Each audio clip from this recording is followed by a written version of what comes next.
Bonjour, bienvenue sur ma chaîne YouTube, j'espère que vous allez bien. Aujourd'hui, petite vidéo improvisée. On va voir ce que sont les appels système sur Linux. Un appel système permet d'appeler des fonctions prédéfinies du système qui vont être utilisées par le système d'exploitation pour les différents programmes. Ok. Et on va utiliser sysread et syswrite. Sysread et syswrite qui permettent respectivement d'écrire et de lire. Alors c'est un petit peu inversé parce que là c'est le système qui lit et qui écrit, c'est-à-dire que on peut te faire écrire quelque chose et c'est le système qui va te lire. Et dans ce cas, ça va dépendre aussi des arguments. Là, à droite, RDI, RSI et RDX, ce sont les registres passés en paramètres. Ok. Et voilà, pour sysread et syswrite, on n'a besoin que de ces trois registres-là à passer en paramètres. Ok. Rax sera donc ce qui sera retourné par l'appel système. C'est-à-dire que si donc on plonge dans le fonctionnement du code que j'ai écrit, bon, bah, au niveau de la table des appels système, sysread est de code 0. Donc si je veux faire que syscall appelle la fonction sysread, du coup, dans ce cas, je vais déplacer 0 dans le registre Rax. Parce que le registre Rax, si vous vous souvenez de la vidéo du troisième code kata, ce que j'expliquais, c'est que c'est la valeur de retour. Ok. La valeur de retour est stockée dans le registre Rax. Si je veux appeler syswrite, du coup, je vais stocker 1 dans le registre Rax. Là, j'ai fait un appel système. J'ai déplacé 60 dans le registre Rax. Ça correspond à l'extinction du programme. Donc 6 exit. Ok.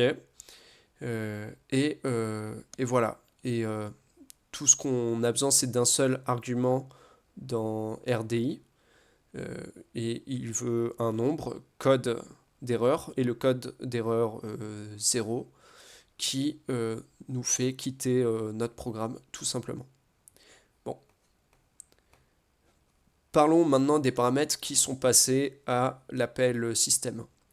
On prend un qu'on place dans RDI.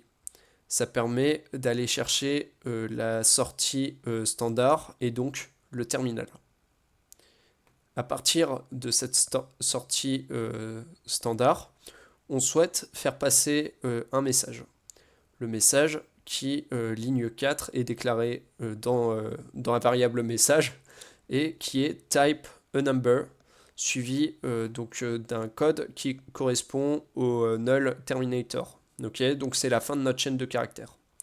Type a number, il fait 13 caractères et le null terminator fait un caractère.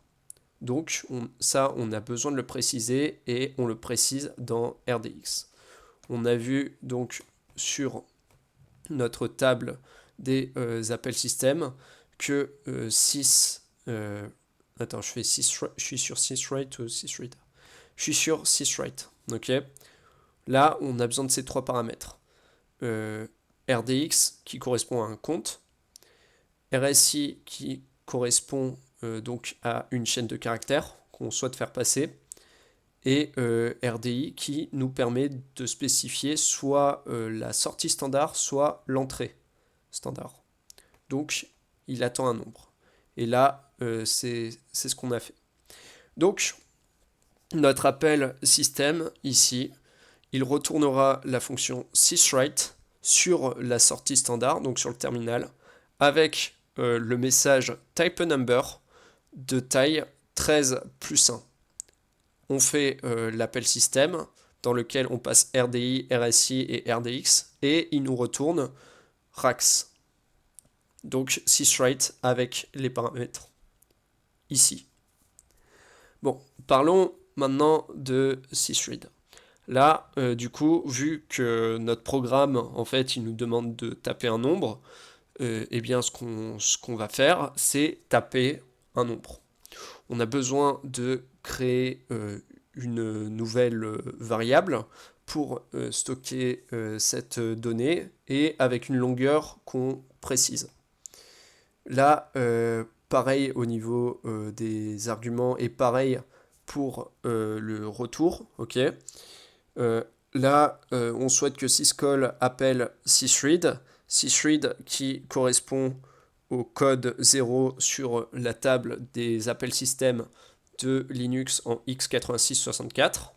Pardon, je me perds un petit peu. Et ensuite, on veut, donc ici, ce n'est pas la sortie standard, mais plutôt l'entrée standard, ok, sur le terminal.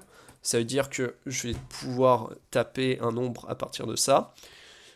On utilise la variable buffer qu'on stocke dans RSI pour ensuite écrire dans cette variable buffer.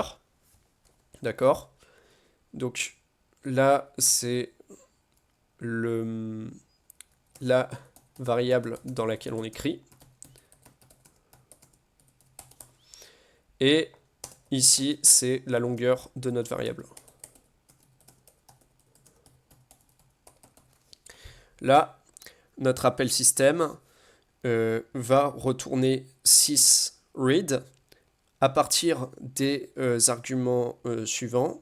L'entrée standard, qui nous permet d'écrire ce qu'on souhaite.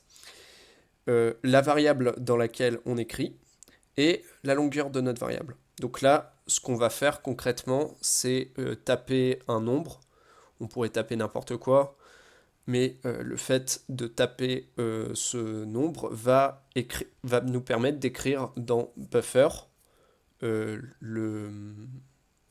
ce nombre donc qu'on souhaite écrire.